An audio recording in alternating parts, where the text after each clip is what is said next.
I expect most people to click off this video because ignorance is bliss, right? Most successful agency owners will experience this, but no one will talk about it because it's vulnerable, it's embarrassing, it's scary, and yet it's something that everyone will experience at some point. And I don't know about you, but for me, I'd much rather understand what the challenges are and the pitfalls that lie ahead so I can do everything in my power to avoid them, or know what to do when those problems do arise, rather than bury my head in the sand and just be surrounded by yes people and thinking that is absolutely fantastic and gonna make loads of money and there's lots of success. Because that success can go as quickly as it comes. Now, if you're new to this channel, then you're probably thinking, who's this guy and why has he got out of the wrong side of the bed this morning? For the last 10 years, I've been growing a video marketing agency. We employ a team of people, we work on major projects for clients all over the world. We've generated more than $1 million in sales, but this isn't about all of the successes and the nice to haves. This is about all of the mistakes and challenges that we've made that people just would never tell you about. Because when you start in business, you're really excited, right? You're filled with emotion. You're gonna go out there and you're gonna do what it takes. But what inevitably happens is you go for a couple of years and your business starts to plateau. Not only is your business plateauing where you feel like you're working twice as hard just to keep the same level of pay coming in, but you then start to experience burnout. You start to feel constantly stressed, like the only way you can scale your business is by working longer hours. And on top of that, just when you think things are just about getting there and things are becoming a little bit easier, you have some clients leave you, and overnight you lose hundreds of thousands. So it's back to the drawing board. It's back to trying to do some sales. But the only problem is now is you haven't been doing sales because you've been so busy working in your business. And you know that today is the day that you start picking up the phone again or sending out those emails. You're going to have to wait 2, 3, 4 months or longer to sign another client to fill in that void. And as a result, you've now got a cash flow problem. And if there's anything that kills businesses, it's not actually profit, it's actually cash flow. The constant battle of getting clients to pay you on time, facilitating the work while also trying to grow the business, ultimately creating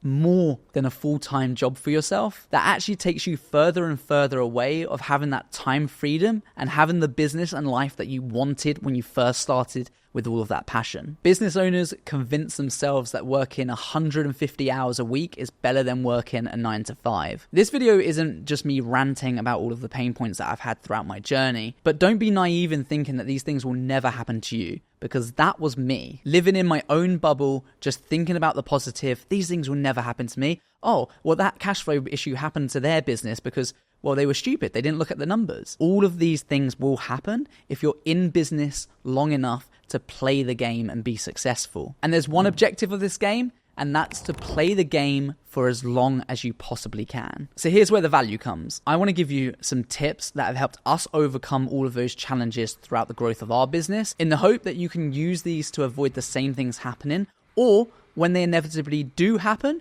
you're slightly better equipped to know how to deal with it. And the first direction I want to point you in is a fantastic book called The Infinite Game. This book came in insanely useful for me a couple of years ago, because one of the key problems in bad decision making is this feeling of being left behind, this very kind of like fight or flight. The competitors are taking your jobs. You get really emotionally invested into your business and what's happening around it, and therefore you make bad decisions. The Infinite Game works on the foundation of having an infinite mindset opposed to a finite mindset. A little bit like it's a marathon and not a sprint. It's understanding that you're not the only person doing what you do out there, but you need to focus on you and have an infinite mindset. Release that pressure and stress that comes with running a business by looking at the long-term objectives. If you zoom right into the graph, you're going to be up and down, right? You're going to have really good and bad times, good months, bad months. But when you zoom out, as long as the overall trajectory is going up, that's the position you want to be in. The second is the importance of developing a sales process, a really rigid sales process.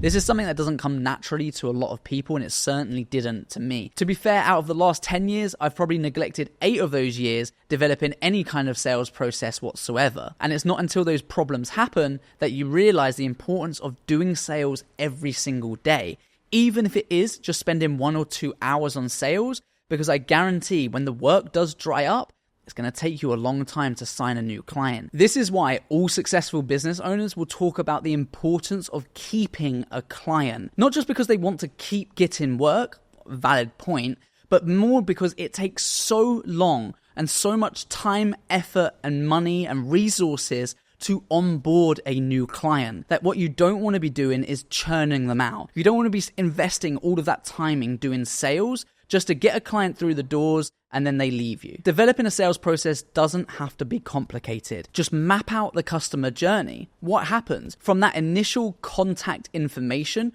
Where is that lead generated from? All the way through to how you handle that process, what you're selling, what your services are, how you onboard them, how you develop that relationship with them, and how you keep them coming back to you time and time again. And you can trust me on this one. You can go years without having this in place and just running on luck, but that luck does run out at some given point. And I'm guessing if you're watching this far in the video, that your business probably isn't doing that great, or it's certainly not where you want it to be. To support this and potential cash flow issues, you're going to want to take deposits. Taking deposits up front, taking a month in hand if they're on a retainer with you, any way where we can make sure we have the money to then do the work ahead. And if they don't pay the money, we're not going to do the work. Setting clear expectations will position you as the expert, and you have to remember, this is your business. Don't be needy and hungry on the clients, even though that I know that's the case for a lot of you. You have to set out the parameters, what your boundaries are, what you're willing to do and what you're not willing to do. Because I guarantee a lot of you will cross those boundaries because you're hungry for the money. You need to get something in, you need a client, and that's where you always end up with a bad relationship. A client that has problem after problem. They're not happy with what you do, and that's when you start to think, is this all worth it? Because we're dealing with problems, we're not making good money out of this client, but it's hard to then let them go because you're in a worse situation than you were before. To overcome burnout, set yourself set working hours. This doesn't have to be a 9 to 5 if you don't like the idea of a 9 to 5, but set yourself working hours, because otherwise what happens is you creep into working longer and longer and longer, and then, well done, you've got a 150-hour-a-week job instead of working a 9 to 5. And that's not scalable for the long term. Start to think about outsourcing. Who can you bring on board to help you in different areas of your business in order for it to grow quicker? And if you don't take anything else away from this video,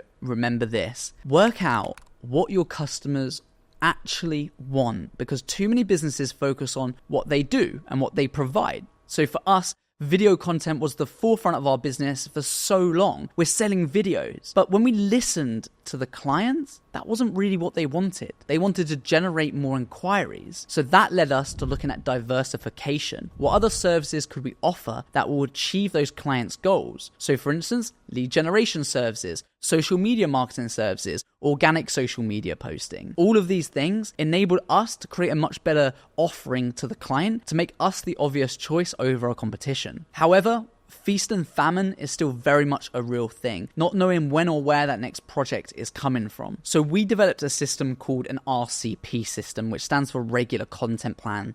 And this is a system that can be tailored to most businesses, and it drives on an allowance where we sign clients up to 12-month contracts. So we've got a set fee getting paid every single month. It means that we can ultimately do less sales overall because we've got contracted clients, and we just have to focus on nurturing and developing that relationship. If you want to learn more about that, I've got a dedicated free workshop that's linked in the description below. So go ahead, click that. Join the next session. It's taken from one of our live events, but we've cut out all the fluff and chit chat so we can get straight to the point so you leave with actionable, valuable information that will help you scale your business. So go click that link now. I look forward to seeing you there. Peace.